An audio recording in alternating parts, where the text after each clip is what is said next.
Wat mijn topstuk is van Tresor? Ja, dat is natuurlijk Tresor zelf. Ik ben Rien Vrijenhoek, directeur van Tresor. Bij Tresor vertellen we het verhaal van Friesland.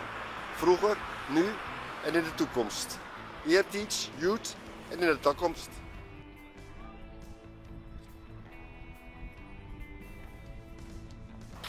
Het verhaal van Friesland laten we hier in Obe zien. Obe is het centrum voor Friese cultuur. Literaire avonden, exposities, debat. Alles is mogelijk om het complete verhaal te vertellen.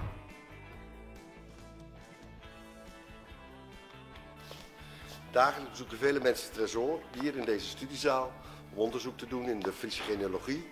Of om films te kijken van het Fries Filmarchief. Of om te studeren. Veel studenten komen hier om te studeren en onderzoek te doen. Of om een boek te lenen, een Fries boek. Want we zijn ook nog eens een wetenschappelijke bibliotheek.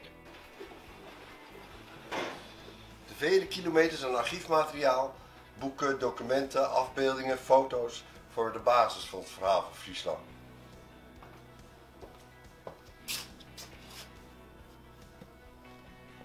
En duizenden Friese boeken maken het verhaal van Friesland compleet. Essays, proza, poëzie, fictie, non-fictie, Friese literatuur, te veel om op te noemen. Het verhaal van Friesland vroeger, nu en in de toekomst. Eertijds, youth en in de toekomst. Nou, als dat geen topstuk is.